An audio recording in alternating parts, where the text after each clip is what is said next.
tempestades são ocorrências frequentes na natureza.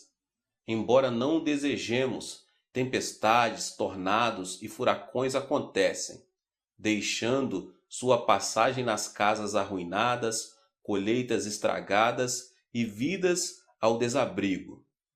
Assim como temos as tempestades naturais, também as temos espirituais, mentais e de relacionamento. Tentações, problemas e dificuldades vêm à nossa vida ameaçando deixar atrás de si um caminho de esperança despedaçadas, ambições não realizadas e expectativas não cumpridas. Estas tempestades que não convidamos chegam mais de uma vez em nossa vida cristã. E não há exceção. Todos nós passamos pelas tempestades da dificuldade. A Bíblia chama isso de o dia mau. Quando a vida é obscura pela nuvem negra que pressagia uma dificuldade, você, se não souber lidar com ela, poderá sofrer uma devastação terrível. Mas há uma solução. Mediante o exemplo e a atitude do apóstolo Paulo em Atos, podemos ser vencedores. Podemos alcançar a vitória. Por ter pregado o Evangelho de Cristo, Paulo viajava como um dos presos acorrentados em navio. Durante a viagem, Paulo e os presos foram colocados sob a custódia de um oficial romano chamado Júlio. Pararam em bons portos na ilha de Creta e aí permaneceram por vários dias. O tempo ficava cada vez pior e logo chegaria o inverno. Bons portos era um lugar aberto e inadequado para se passar o inverno. A maior parte da tripulação achava-se melhor seguir até Fenície e ali passar o inverno. Deram ouvidos à voz da razão humana e permitiram que ela os guiasse. Paulo escutou uma voz diferente, a voz de Deus. A esta altura, Paulo fez uma admoestação importante. Senhores, vejo que a viagem vai ser trabalhosa, com dano e muito prejuízo, não só da carga e do navio, mas também de nossas vidas. Atos 27. A tripulação, porém, ficou indiferente ao que Paulo dizia. Deram ouvidos à voz da razão e se encaminharam-se para o desastre. A Bíblia mostra claramente duas vozes em contraste que nos falam hoje. Uma vem dos altos e a outra encontra-se atada pelos limites terrenos. Quando você lê a Bíblia e vai à igreja e ouve a pregação da palavra de Deus, está ouvindo a voz que vem dos altos. Quando a pessoa entra no mundo temporal, é inundada com a voz da tentação terrena, a voz do mundo de Satanás. Assim como a tripulação do navio de Paulo foi forçada a tomar uma decisão, você também o é. E se não der ouvido à voz correta, resultados desfavoráveis serão inevitáveis. Muitos problemas difíceis parecem montanhas, grandes demais para serem resolvidos. Temos abundância de desenvolvimento tecnológico e científico, mas ainda nos faltam a sabedoria para tomar decisões sadias e viver vidas de sucesso. As palavras de Paulo foram certas nesta ocasião em particular. A Bíblia é verdade para todas as idades. Tem ela os recursos da sabedoria e conhecimento abundantes de Deus. Por meio da Bíblia, a voz que vem do alto fala claramente dando conselhos de sabedoria a todos os que passam por dificuldades. Contudo, muitos negligenciam a leitura da Bíblia. Ora, dizem, a Bíblia é um livro antigo. Não se aplica à situação atual. Sinto pena dessas pessoas. Seu conhecimento científico moderno e seu raciocínio jamais poderão substituir a sabedoria da palavra de Deus.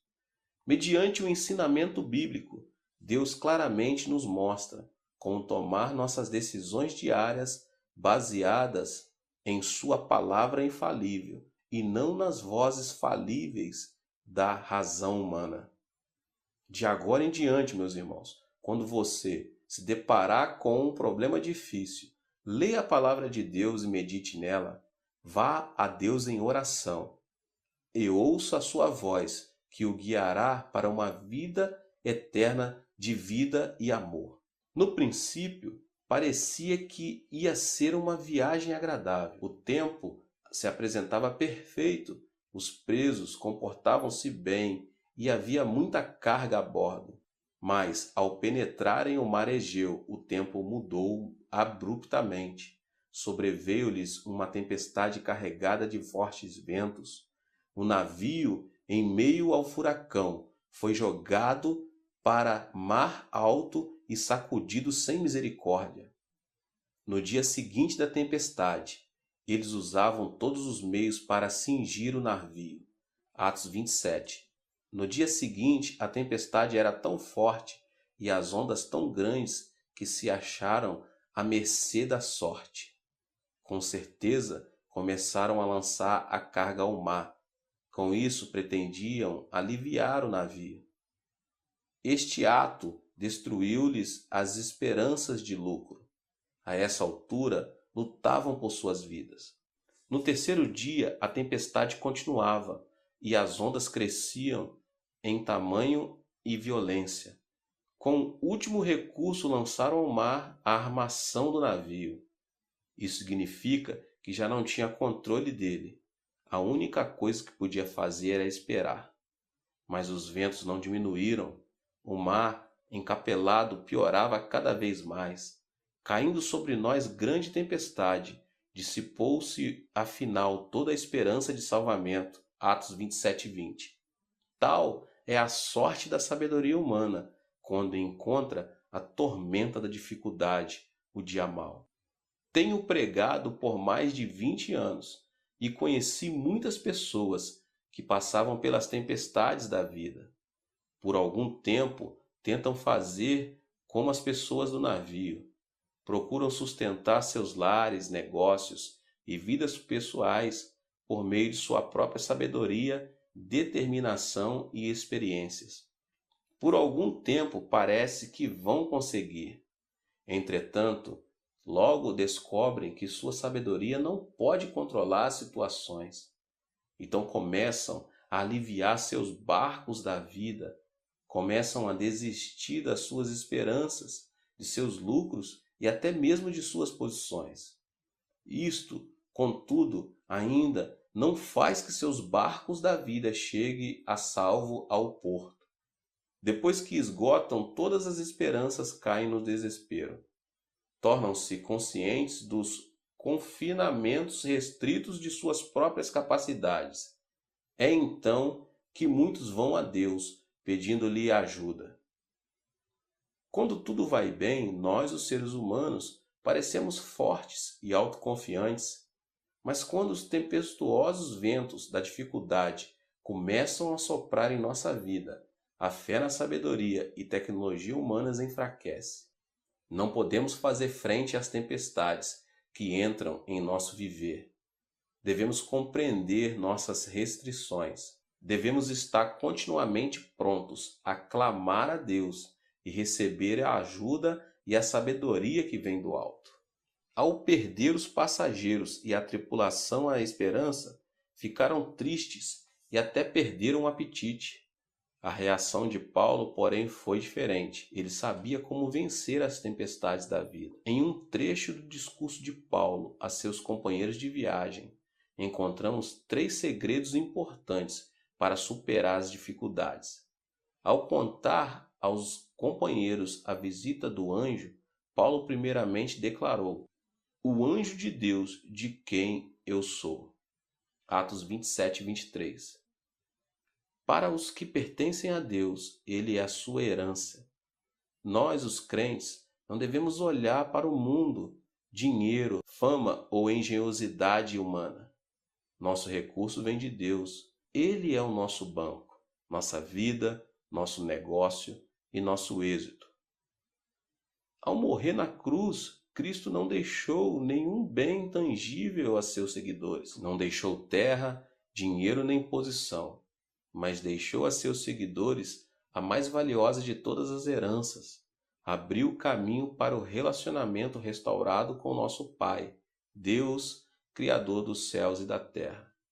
Por meio de Jesus Cristo, Deus tornou-se nossa herança, nosso prêmio glorioso. Uma vez que Deus se torna nossa herança, já não precisamos recorrer ao mundo ou à engenhosidade humana procurando ajuda. Os recursos divinos tornam-se nossos. Pertencemos a Deus e nessa certeza cremos que Ele nos fará passar por qualquer dificuldade que enfrentamos. Li a história da esposa de certo pastor pobre. Seu marido tinha um trabalho de meio expediente enquanto principiava uma igreja pequena. A vida deles era cheia de pobreza. O salário mal conseguia chegar ao final do mês. Então o pastor perdeu o emprego. A igreja era tão pequena que o salário era limitado a uma oferta. As contas continuavam a empilhar-se e eles não tinham como pagá-las. Não sabiam o que fazer. A esposa teve de procurar emprego, mas o emprego que encontrou não cobria suas necessidades. Certo dia, em desespero, a esposa do pastor começou a ler a Bíblia. Seus olhos foram dar numa passagem do livro de Mateus que relata o incidente de Cafarnaum, quando os coletores de impostos se aproximaram-se de Pedro, perguntando-lhe se Cristo pagava o imposto do templo. Ao que ele imediatamente respondeu que sim. Chegando-se Pedro a Jesus, ele lhes perguntou: Simão, que te parece? De quem cobram os reis da terra impostos ou tributo? Dos seus filhos ou dos estranhos? Dos estranhos, respondeu-lhe Pedro. Cristo então disse que eles deviam estar isentos. Mas, para que não escandalizemos, vai ao mar, lança o anzol, e o primeiro peixe que fisgar tira-o, e abrindo-lhe a boca, acharás um estáter. Toma-o e entrega-lhes por mim e por ti. Mateus 7, do 25 ao 27. A esposa do pastor pobre ficou profundamente impressionada com esta passagem bíblica. A porção que particularmente falava a sua situação foi quando Cristo mostrou a Pedro a maneira de pagar os impostos, dizendo: por mim e por ti. Ela compreendeu que pertencia a Cristo e ele pertencia a ela. Sua vida e a vida de Cristo não eram duas, mas uma. Movida pela compreensão da certeza de pertencer, ela começou a chorar. Mais tarde mostrou a verdade desta passagem a seu marido, dizendo-lhe: vivemos com Cristo. Ele pode encontrar os recursos que hão de suprir nossas necessidades. Cheios de fé, começaram a orar juntos. Logo depois, Deus respondeu. O esposo encontrou um emprego maravilhoso. Puderam pagar todas as dívidas. Mais tarde, tornaram-se ministros pioneiros de sucesso e sua igreja cresceu muito. Por meio dessa experiência, a esposa do pastor descobriu que pertencia a Deus. A certeza desta compreensão produziu resultados poderosos. A despeito de ventos tempestuosos e esperanças perdidas, Paulo também sabia que pertencia a Deus. Os que não creem em Cristo não têm para onde se voltar quando as coisas estão em erro, quando as tempestades da vida ameaçam destruí-los e quando o mundo todo parece voltado contra eles, quando chega o dia mau. Mas nós, os crentes, sabemos que pertencemos a Deus, sabemos que Ele é a nossa herança e nossa proteção. Ainda que a terra toda se transforme em nosso inimigo, temos a rocha firme de Cristo, na qual nos firmar, pois pertencemos a Deus e Ele pertence a nós. Paulo também declarou: Deus a quem sirvo. Paulo deu-nos o exemplo do segundo segredo para vencer as dificuldades. Devemos lançar nossos cuidados sobre Cristo, Filho do Deus imutável, que jamais trairá nossa confiança. Todos nós servimos a Deus ou aos nossos próprios desejos. Esses desejos, muitas vezes, são instrumentos propensos ao pecado, porção do mundo infame pela conveniência da traição. Muitos, quando jovens e fortes, servem ao mundo de seus próprios desejos.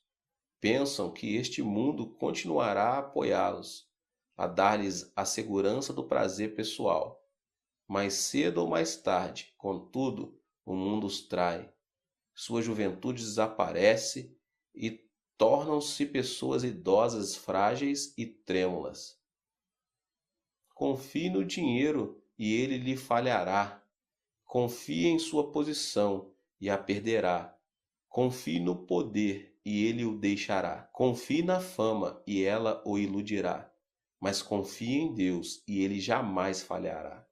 Cristo levou uma vida de serviço. Ele nasceu numa manjedoura em meio à pobreza, porque desejava ser amigo dos solitários. Por causa de nossos pecados, ele carregou a cruz. O próprio Deus abandonou a Cristo. Por um pouco de tempo, Jesus clamou da cruz: Meu Deus, por que me desamparaste? Ele desejava ser amigo do que tem o coração quebrantado. Jesus provou a morte e ressuscitou. Queria ser amigo dos que precisavam de vida e de paz eterna. Se Jesus for o seu Salvador, a mesma atitude de serviço encontra-se em você. Há de desejar servir a Deus. Ele deseja servi-lo. Ainda que você seja pobre, ainda que se sinta solitário, ainda que tenha um coração partido e ainda que você prove a morte, Deus jamais o deixará só. Ele permanece seu amigo em toda e qualquer experiência porque você passar. Paulo sabia disto. Embora passasse por uma forte tormenta, sabia que Jesus estava com ele. No meio da tragédia, Paulo podia pôr-se em pé e declarar que servia a Deus.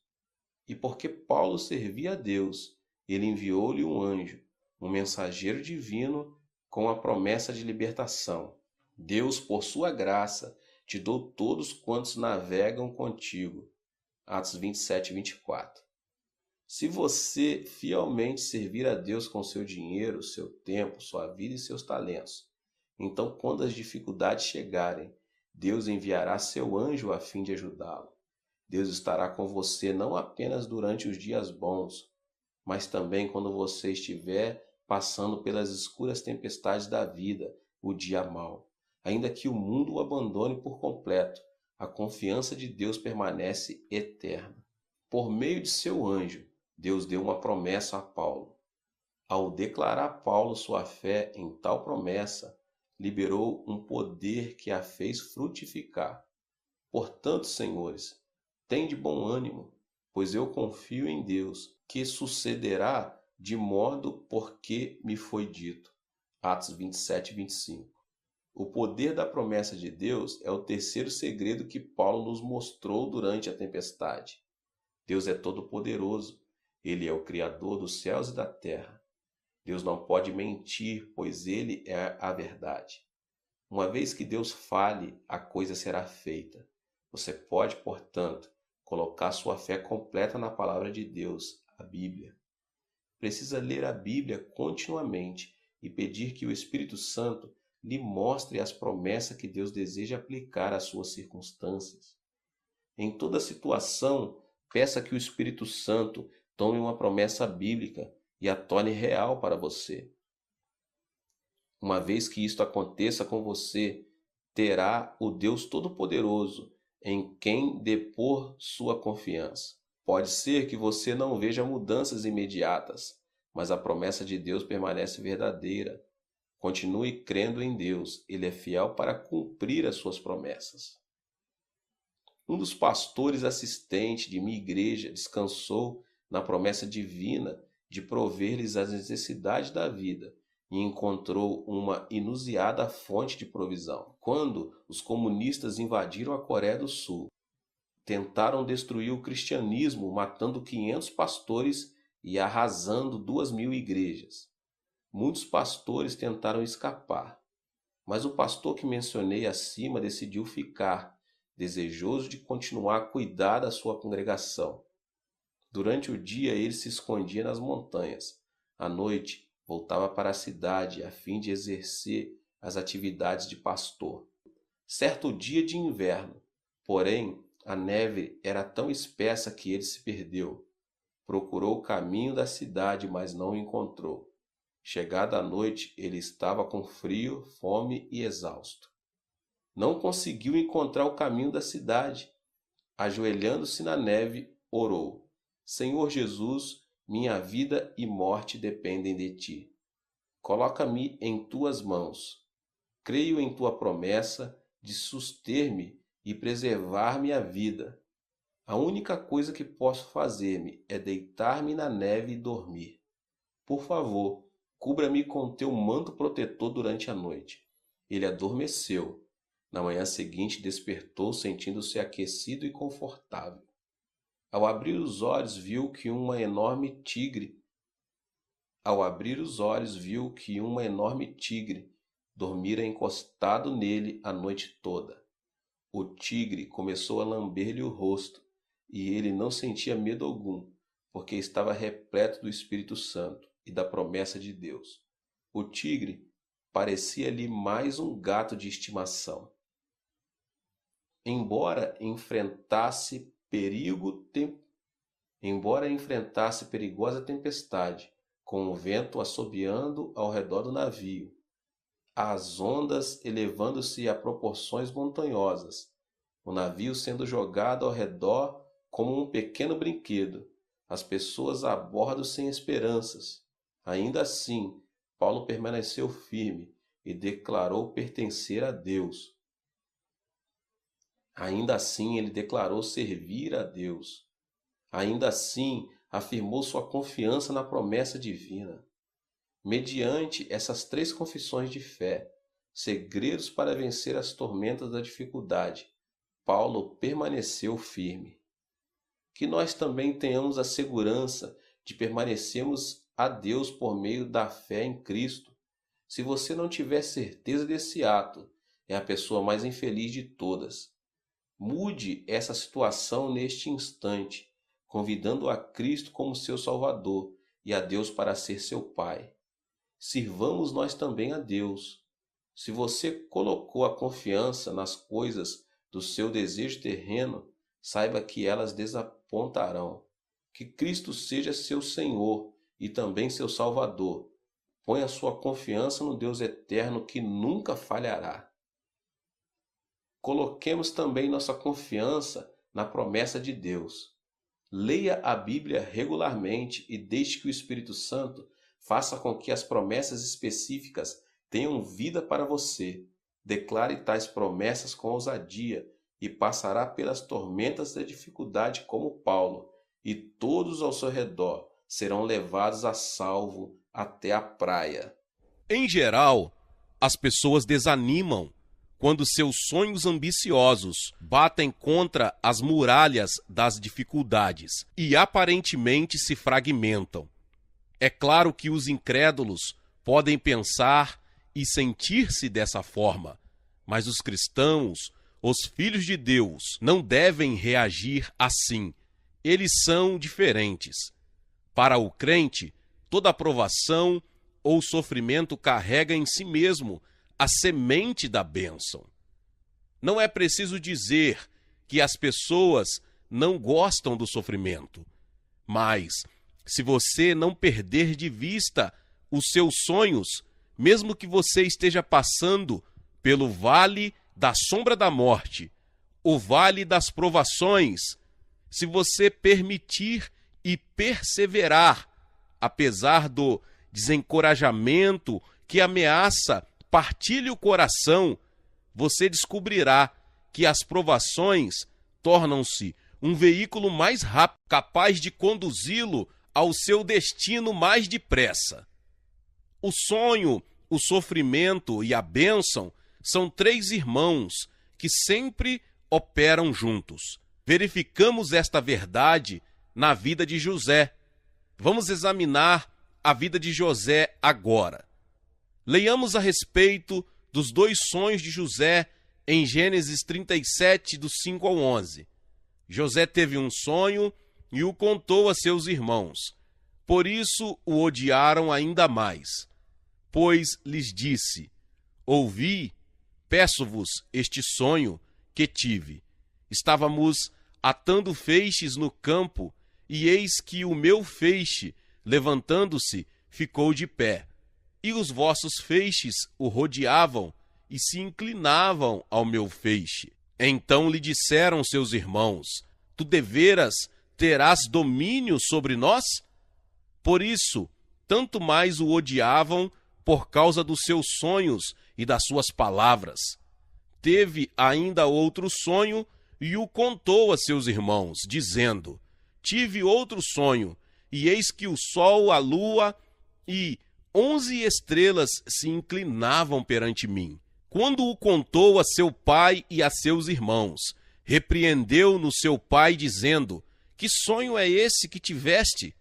Viremos, eu e a tua mãe e teus irmãos, a inclinar-nos em terra perante ti? Seus irmãos, pois, o invejavam. Seu pai, porém, guardava este caso no coração. Os irmãos de José passaram a interpretá-lo mal por causa desses sonhos. De fato, odiavam-no cada vez mais com o passar do tempo e se sentiam cada vez mais invejosos contra ele. Chegado o verão, seus irmãos foram para o campo, a fim de alimentar os rebanhos de seu pai. Um dia Jacó chamou José e lhe pediu que fosse ao campo verificar se seus irmãos estavam trabalhando corretamente no pastoreio dos rebanhos. E assim, José saiu à procura de seus irmãos. O problema começou aqui. Em geral, quando surge um homem de grandes sonhos e altas ambições, ele é odiado pelas pessoas medíocres ou destituídas de ideais. Lendo Gênesis 37, do 18 ao 20, vemos que foi isso que aconteceu na vida de José. Eles ouviram de longe e, antes que chegasse onde estavam, conspiraram contra ele para o matarem. Disseram uns aos outros: lá vem o sonhador. Vinde agora, matemo-lo e lancemo-lo numa destas cisternas e diremos: um animal selvagem o devorou. Veremos então que será dos seus sonhos. Aqueles moços julgaram que poderiam conspirar contra José e destruir não só a ele mesmo, mas a seus sonhos também. É sempre tolice lutar contra os sonhos e visões dados por Deus, visto que jamais podem ser destruídos. Em geral, tão logo você começa a ter sonhos, a perseguição e o sofrimento lhe sobrevém. Em nossos dias, mediante a imprensa, estamos ouvindo constantemente a respeito do petróleo de Yongbyon, mas ao ler a história do petróleo coreano, você encontra um homem chamado Chun Sung-yup. Este cidadão trabalhou com afinco durante mais de 17 anos a fim de descobrir petróleo. Todos julgavam ser ele um louco, alguém que houvesse perdido o juízo. Mas apesar da perseguição da parte de seus parentes e amigos íntimos, e apesar da ridicularização proveniente de todas as pessoas, ele nunca desistiu do seu trabalho nesses 17 anos. Ele lutou contra o governo durante mais de 7 anos, até que, por fim, o governo resolveu atender às suas solicitações e enviou oficialmente alguns homens para escavarem o solo à procura de petróleo. Finalmente, em novembro ou dezembro do ano passado, os técnicos descobriram petróleo. Como você vê, qualquer pessoa que começa a trabalhar por causa de um sonho ou de uma visão será mal interpretada e poderá até sofrer perseguições. Hoje, por causa da persistência desse homem, a Coreia poderá tornar-se rapidamente um país produtor de petróleo. Deuteronômio 33:19 diz o seguinte: os dois convidarão os povos ao monte, e ali oferecerão ofertas de justiça, sugarão a abundância dos mares e os tesouros escondidos na areia. Que são esses tesouros escondidos na areia? É o ouro preto, o petróleo. Você conhece as promessas bíblicas, segundo as quais, se nos reunirmos e chamarmos as pessoas de todas as partes do mundo e produzirmos os sacrifícios da justiça, que significa a preparação do Evangelho de Jesus Cristo e a adoração a Deus, o Senhor nos concederá o poder e a bênção de sugar as riquezas do mar e da areia. Portanto, se nós realmente prosseguirmos em bendizer ao Senhor e em servi-lo, ele abrirá a porta para o povo coreano, o qual será capaz de desenvolver sua indústria petroleira na Coreia e promover o Evangelho de Jesus Cristo. E tenho certeza que Deus vai abençoar-nos ao longo desta linha, desde que mantenhamos nossa fé nele. Lembre-se de que quando o sofrimento chega, ele sempre se torna o veículo dos nossos sonhos. Se não tivéssemos sonhos, o sofrimento viria só para destruir-nos, mas desde que mantenhamos nossos sonhos ferventes em nossa alma, o sofrimento se torna o veículo transportador e realizador de nossos sonhos. Vamos examinar de novo a vida de José. José foi amarrado pelos seus irmãos e atirado no fundo de um poço seco. Removeram-lhe as roupas e o rapaz ficou nu. Logo depois, uns comerciantes medianitas passaram por ali. E os irmãos se uniram e planejaram vendê-lo aos medianitas. Então venderam José por 20 moedas de prata. Os comerciantes medianitas levaram o rapaz ao Egito, que ali chegou como escravo, nu, mas ainda crendo nos seus sonhos. Por que Deus atribuiu a José sonhos tão extraordinários? Saiba que o maior dom que uma pessoa pode auferir são seus sonhos.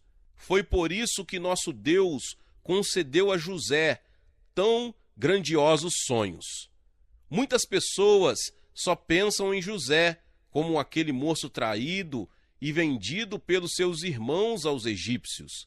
Hoje, porém, com olhos ungidos, podemos ver que foi Deus quem enviou José ao Egito. Embora o rapaz estivesse nu, seus sonhos se materializaram mediante as provações e os sofrimentos. Se você tem um sonho, não tenha medo dos sofrimentos. Esses sofrimentos são um veículo certo que o conduzirão ao seu elevado destino. Quando sobrevierem provas e sofrimentos, louve a Deus e dê graças a Ele por essas aflições. Elas são o disfarce usado pelos anjos de Deus para as bênçãos. Vamos examinar as provas de José. Quando ele desceu ao Egito, foi imediatamente vendido como escravo a Potifar, capitão da guarda, um oficial do rei do Egito. Ele foi vendido como escravo por seus irmãos, mas veremos que José usou o veículo da escravidão no Egito para que seu sonho se cumprisse. Trabalhando na casa de Potifar, Deus abençoou José. Tudo quanto José tocava obtinha pleno sucesso. Potifar notou isso e deu a José plenos poderes, de tal modo que, em essência, o moço passou a gerenciar todos os negócios de Potifar, sendo responsabilizado por todos os servos da casa. O problema surgiu quando a mulher de Potifar lançou seus olhares cheios de luxúria sobre José e pediu-lhe que se deitasse com ela. José recusou todos os convites da mulher. Um dia, quando José se dirigiu à casa de Potifar, a fim de trabalhar, não havia ninguém na casa além da mulher. De súbito, ela atirou-se sobre José, segurou-o pelas vestes e exigiu que ele se deitasse com ela. Assustado, José fugiu dela, mas a mulher agarrou sua roupa, que ficou presa em suas mãos. Deste modo, foi que se iniciou a provação de José.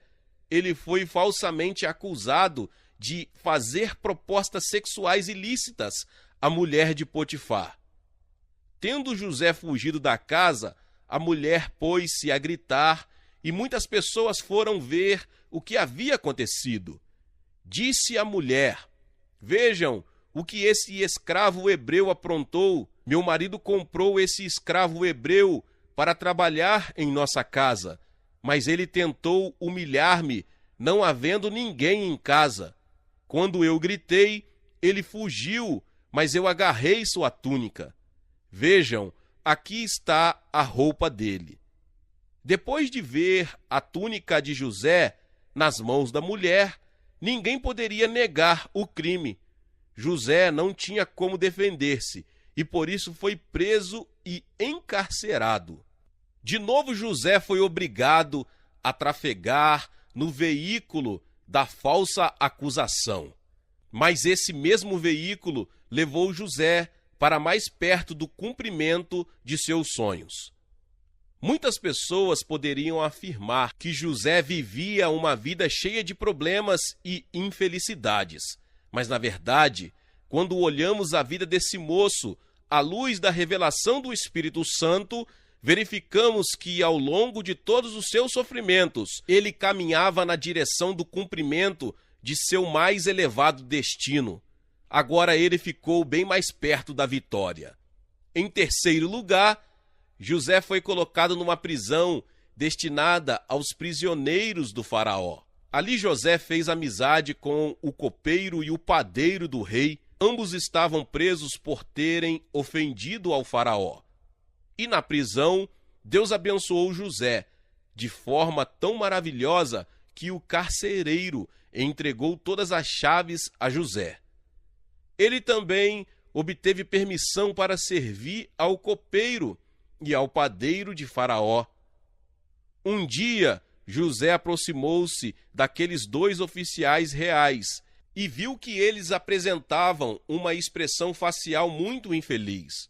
Quando José perguntou-lhes a razão de tanta tristeza, o copeiro do rei lhe falou a respeito de um sonho que tivera. Em meu sonho havia uma videira diante de mim, e na videira 3 ramos. Ao brotar a videira, havia flores, e seus cachos produziam uvas maduras. O copo de Faraó estava na minha mão, e eu tomava as uvas e as espremia no copo de Faraó, e entregava o copo na mão de Faraó. José imediatamente lhe explicou o sonho.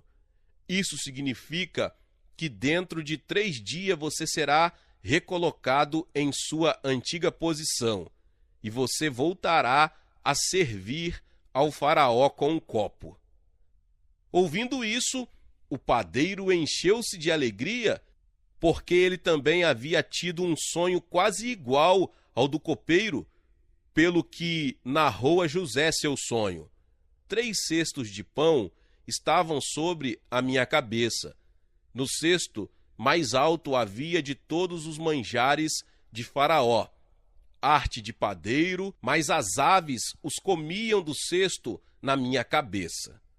Disse-lhe José: dentro de 3 dias você será enforcado. Você ficará pendurado pelo pescoço em um madeiro, de modo que as aves do céu virá beliscar-lhes as carnes. De fato, dentro de 3 dias chegou o aniversário do faraó, e tudo aconteceu exatamente como no sonho que José havia interpretado. Quando o copeiro se livrou da prisão, José lhe pediu que explicasse sua situação ao faraó, de modo que ele se livrasse também daquela prisão, pois fora falsamente acusado. Mas durante um período superior a 2 anos, o copeiro esqueceu-se completamente de José. Sim, outra vez José foi obrigado a viajar no veículo da paciência, até que o rei o chamasse para explicar o sonho que tivera. Essa oportunidade chegou a José no dia em que o faraó teve um sonho que o deixou muito perturbado. O sonho dele está registrado em Gênesis 41, do 1 ao 16. Passados 2 anos inteiros, Faraó sonhou que estava em pé junto ao rio Nilo. Do rio subiam 7 vacas, formosas à vista e gordas de carne, e pastavam entre os juncos. Após elas, subiam do Nilo outras 7 vacas, feias à vista e magras de carne, e paravam junto às outras vacas à beira do rio. As vacas feias à vista e magras de carne devoraram as 7 formosas à vista e gordas. Então Faraó acordou, depois dormiu e tornou a sonhar. Brotavam de um mesmo pé 7 espigas cheias e boas, e após elas brotavam 7 espigas miúdas e queimadas do vento oriental. As espigas miúdas devoravam as 7 espigas grandes e cheias. Então acordou Faraó, tinha sido um sonho. Faraó chamou todos os magos e adivinhos do Egito e lhes pediu que interpretassem o sonho, mas ninguém o conseguiu.